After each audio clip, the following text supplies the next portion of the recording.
बिस्मिल्लाहिर्रहमानिर्रहीम। नाज़रीन, इस वीडियो क्लिप में आपको ये बताया जाता है कि मूंजी की नर्सरी से जड़ी बूटियां कैसे कंट्रोल की जाएं। तो इस सिलसिले में मेरा मशवरा यह है कि नर्सरी जो है ना, कोशिश करें कि साफ सुथरी जगह पे काश्त करें जहाँ पे जड़ी बूटियों का जोर कम हो। बेहतर यही है कि ताकि कोई भी हर्बेसाइड इसके ऊपर इस्तेमाल ना करनी पड़े, क्योंकि हर्बेसाइड के थोड़े या बहुत इल इफेक्ट्स तो जो है ना वो जरूर होते हैं। तो इस सिलसिले में याद रखें कि अगर खुश्क तरीके से नर्सरी काश्त कर रहे हैं ना, तो काश्त करके पानी लगा दिया और पानी लगा खड़े पानी में आप कौंसल एक्टिव 75 ग्राम फी एकड़ के हिसाब से फ्लड कर सकते हैं। फिर इस तरह भी हो सकता है कि एक दिन बाद जब पानी उतर चुका हो, अभी गीला बत्तर कीचड़ मौजूद हो, तो उसमें आप 1 या 2 दिन बाद कौंसल एक्टिव जो है ये आप 75 ग्राम फी एकड़ के हिसाब से स्प्रे कर सकते हैं और इसमें जड़ी बूटियां नहीं उगेंगी। इसमें मैंने ये देखा है कि जड़ी बूटियां तो नहीं उगती, मूंजी उगाती है, लेकिन मूंजी का तना जो है ना वो थोड़ा पतला रहता है, पतली पतली रहती है। तो प्री इमरजेंस जो है ना, ये स्पेशल केसेस में जहाँ पे खतरा हो कि ढीला उगना है या जड़ी बूटियां बहुत उगनी है, सिर्फ वही करनी चाहिए।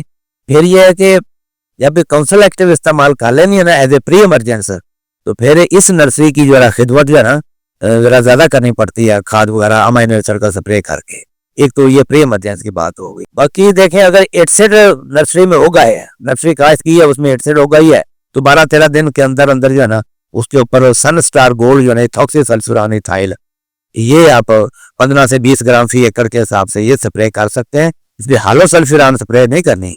आर्कस गोल्ड या जो है ना, या जिसे क्या कहते हैं और भी इसके कई नाम है, वलांटस के नाम से भी है एफएमसी की। तो हालो सल्फ्यूरान जो है ना, ये मूंजी की नर्सरी के लिए उतनी सेफ नहीं है जितनी सन स्टार गोल्ड या कोजेंट जो है ना ये ज्यादा सेफ है।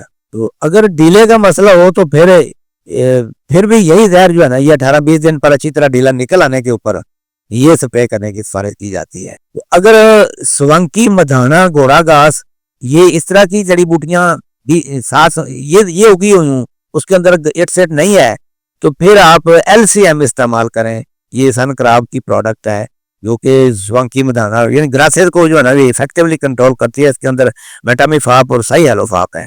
अगर अकेला घोड़ा घास ही है ना, वही डोमिनेट जिस तरह गुजरांवाला साइड में है, तो वहां पे नर्सरी के ऊपर जो है ना मेटामिफाप जो है ना, ग्रीन सन, ये मैं समझता हूँ कि सेफ बहुत ज्यादा है। तो घोड़ा घास को जो है इफेक्टिवली कंट्रोल करती है।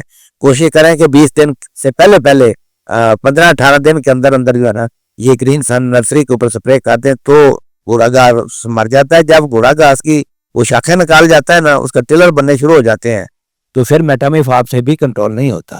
ये चीज नोट कर लें। डीला और एडसेट स्वंकी, अब चौड़ा पत्ता भी है और ग्रासेस भी हैं, डीला भी है। हर तीनों किस्म की जड़ी बूटियों का मसला हो ना, तो वो बिस्पेरिबैक सोडियम जो है ना, बिस्पेरिबैक सोडियम ये 80 ग्राम की बजाय 60 ग्राम फी एकड़ के हिसाब से स्प्रे करें। ये कोई इतनी सेफ नहीं है, नर्सरी के ऊपर थोड़ा सा एल इफेक्ट इसका जरूर आता है। तो इस वजह से ये सोच समझ कर इसकी ओवरडोज ना हो जाए, ये नर्सरी को मार भी देती है। तो बिस्पेरिबैक सोडियम 60 ग्राम फी एकड़ के हिसाब से ये 15 से 18 दिन के अंदर अंदर आप स्प्रे कर सकते हैं। अगर नर्सरी के अंदर अकेला मधाना घास हो तो 12-15 दिन के ऊपर जाके फिनोक्साप्रॉप या पुमा सुपर अकेला मधाना घास हो। ये देखें, जड़ी बूटियों की पहचान आपको आती हो तो फिर ये काफी बचत भी हो सकती है कि पुमा सुपर जो है ना ये 200 मिलीलीटर फी एकड़ के हिसाब से नर्सरी के ऊपर स्प्रे कर दें, तो नर्सरी को नुकसान पहुंचाए बगैर मधाना घास, कलर घास और इनको घोड़ा घास को ये तलफ कर देता है।